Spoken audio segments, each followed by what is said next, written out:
Mesdames, Mesdemoiselles et Messieurs, bonsoir. Je ne chante pas seulement, je parle aussi parce que je suis une présentatrice. Donc il m'a été demandé de présenter un sujet. En réalité, j'avais pensé à parler de quelque chose dans le domaine médical. Il y a plein de professionnels là, laissez-moi choisir quelque chose d'autre parce qu'on ne m'avait pas donné le sujet à présenter. Donc j'avais le choix. Et puis, je suis inspirée à parler de la neutralité. Neutralité.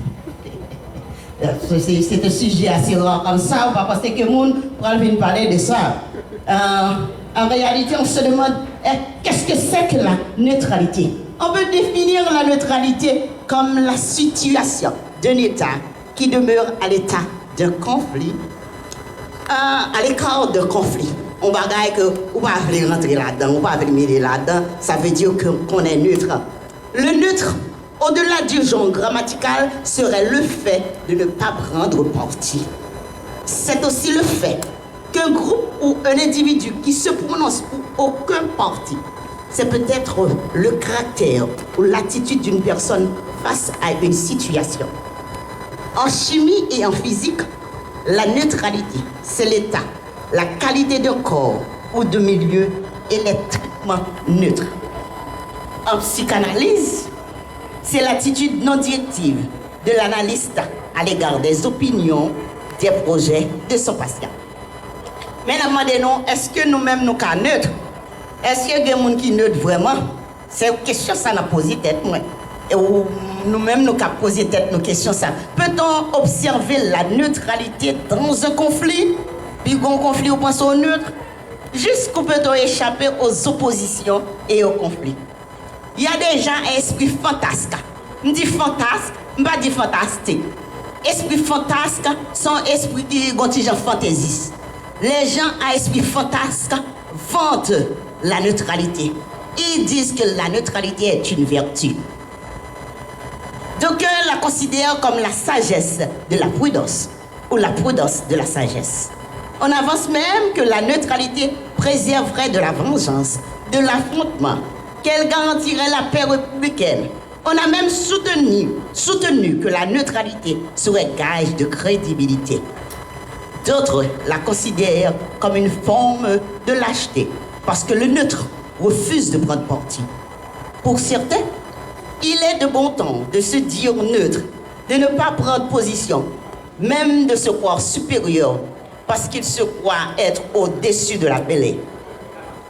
On connaît des gens d'affaires, ils n'ont pas voulu, justement, puis ils n'ont pas perdu client, ils n'ont pas voulu prendre parti. Il y a de ces politiciens tout, puis ils n'ont pas perdu partisans, ils n'ont pas pris parti pour le monde.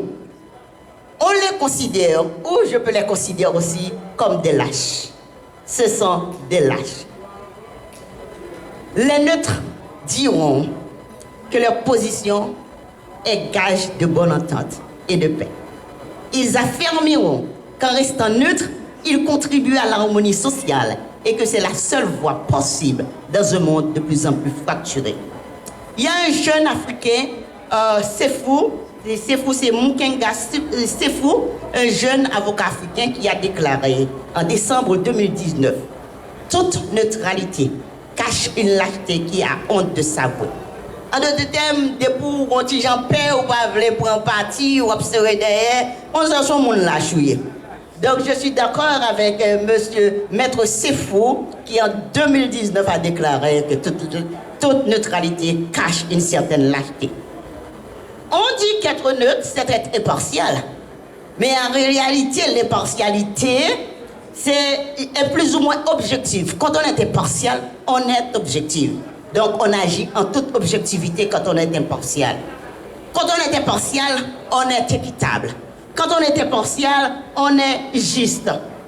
En fait, la neutralité n'est pas l'impartialité.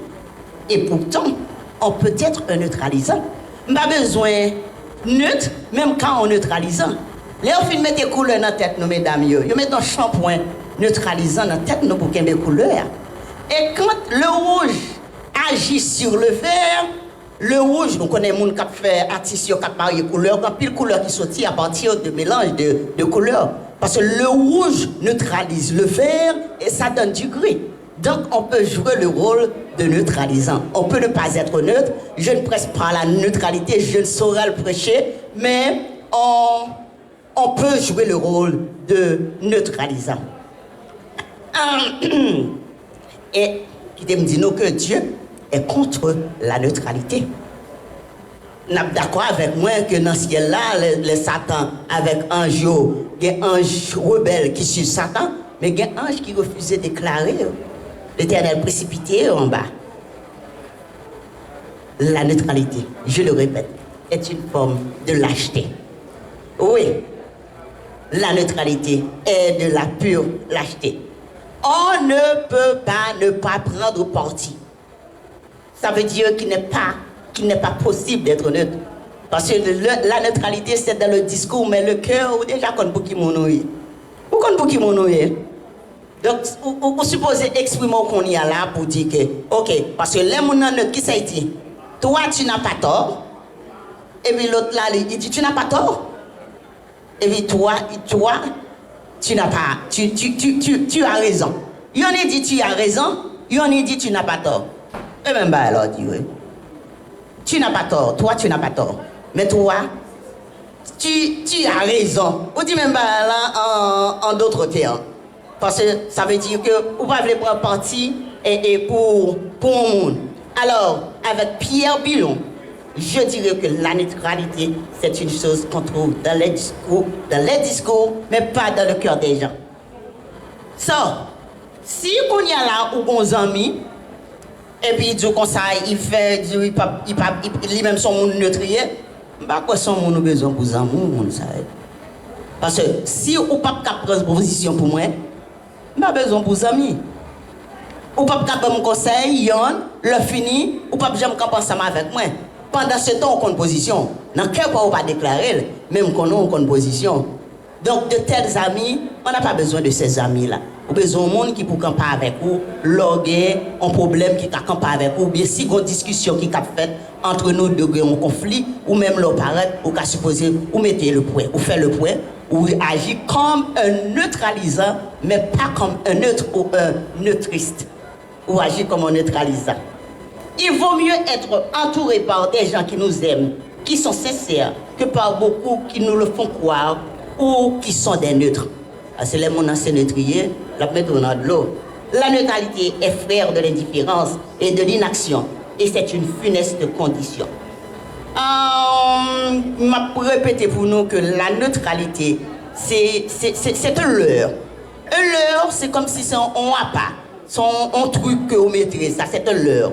Je dirais que la neutralité aussi, c'est non seulement de la lâcheté, mais aussi c'est la ruse. La neutralité, être une personne neutre, c'est une personne rusée. La neutralité, c'est une veulerie. Veulerie, ça veut dire que son monde qui mou, son monde qui pas une colonne solide, ça c'est la veulerie. En parlant de ça, il y a un board en 1978 dans le Collège de France, qui vient faire vanter la neutralité pour dire que comment la neutralité est une vertu. Et pourtant, en l'autre côté, il dit ne pas choisir, c'est choisir ou de ne pas choisir. Et ne pas vouloir, c'est vouloir ou de ne pas vouloir. C'est un jeu de mots. Mais ça existe, parce qu'il faut faire un choix dans la vie. Et parlant de la France, la langue française est une langue foncièrement féminin ou masculin. La langue française n'est pas neutre. Alors, il commence à changer, oui, parce que maintenant, on utilise la rédaction, on dit la rédaction épicène. La rédaction épicène, c'est une rédaction non sexiste. Ça veut dire parce qu'on y a, on va contre ça qui fille, on va contre ça qui garçon. Et comme ça, oui, bah là, on va contre ça qui fille, ça qui garçon. Et il faut prendre précaution pour pas dire mon il est fille, pour pas dire les garçons. Parce qu'il est fille, il vient garçon, là il vient garçon pour pas dire les filles. Il faut prendre précaution. Et bien, ça va la langue française là, problème. Parce que la langue française là, l'académie française là, jusqu'à présent, campé pour dire, afin pour venir avec rédaction épicène ou la rédaction bigenrée. La rédaction bigenrée, parce qu'il y a mis deux sections. Ça, on dit, bah, ça c'est compliqué, la langue française. Là. En attendant, l'Académie française là pour la rédaction bigenrée. Et je suis d'accord avec eux, parce que la était plus difficile. Mais, entre parenthèses, qui était dit, qu'on y a soit adressé son monde, c'est pour moi des gens qui j'en voulais, adresser. Est-ce qu'on veut c'est monsieur, parce qu'on sont aussi un monsieur? Est-ce qu'on veut c'est madame? Parce que qu'on y a c'est madame ou bien on c'est madame, demandez mon qui j'en veux adresser. Pas je parle pour dire mon monsieur est tel ou bien madame est tel alors que mon dans tête parle qu'on y a de son garçon il était fille de son garçon So pour éviter aucun problème, demandez mon qui j'en veux adresser pour adresser.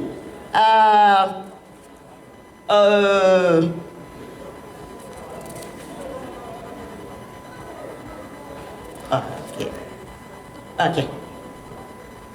Oui, je disais qu'on peut demander à la personne comment la présenter en public. Et pour qu'on dise comme ça, qu'on est là, on parle de c'est comme si on dit une personne. Parce que quand on parle d'une personne peut être une fille, une personne peut être un garçon. On parle d'une personne ou d'un individu. Les salades, langue française a plus ou moins admettre qu'il y a une certaine neutralité là-dedans. Ouais, mais il est préférable que vous paraître qu'on est mon ancien garçon ou du garçon ou bien fille, justement pour nous capables de sortir un petit peu de la neutralité. La neutralité ou le neutre, c'est celui, comme je l'ai écrit sur mon papier, c'est celui qui a la langue de bois. Un monde qui a la langue de bois ou mettez dans la bouche, ça veut dire qu'il a la langue de bois et il ne peut pas parler normalement avec une langue de bois, on ne peut pas s'exprimer normalement. En tout cas, je voudrais vous dire que c'est très honteux d'être neutre. Dieu a en horreur la neutralité. Dieu, comme je l'ai mentionné, a précipité les anges neutres. Il les a précipités. Et plus tard, dans Apocalypse 3, verset 16, Dieu, par le truchement de l'apôtre Jean, a écrit à l'ange de l'église de la Odyssée, disant: voici ce que dit l'Amen, le témoin fidèle et véritable, le commencement de la création de Dieu. Je connais tes œuvres. Je sais que tu n'es ni froid ni bouillant. Puisses-tu être froid ou bouillant, ainsi, parce que tu es tiède et que tu n'es ni froid ni bouillant, je te vomirai de ma bouche. So, moi-même, pas mentir, nous avons intérêt tout pour nous pas neutre, pour nous choisir opposition. Martin Luther King avait un rêve. Obama, président Obama, en avait un aussi. Moi aussi, j'ai un rêve. Le rêve d'avoir un meilleur Haïti. Le rêve d'avoir un monde plus beau. Le rêve d'avoir un monde nouveau. Nous savons que le nouveau monde, le monde parfait, sera dirigé par Dieu, notre Créateur. Il est celui qui restaurera la terre. Mais en attendant cette nouvelle terre, nous pouvons nous unir pour bâtir un monde plus beau, où l'amour fraternel règne. Un monde avec une société moins cruelle. Cessons d'être lâches. Cessons d'être neutres et plaidons en faveur des opprimés. La société, votre Église, vous en sera un gré infini. Prenez Mandela, Che Guevara et d'autres héros pour modèle. Engagez-vous à protéger autrui. Cela vous causera peut-être des ennuis, certes, mais vous serez récompensé. Cela peut-être vous entraînera des dégoûts, mais sachez que quiconque n'est pas dégoûté par ce qui est dégoûtant est encore plus dégoûtant que ceux qui ne le dégoûtent pas. Rien ne va de soi. Rien n'est donné. Tout est construit. Chassez la neutralité. Soyons des gens positifs, des gens proactifs. Construisez une bonne réputation et ayez l'échelle solide. Merci.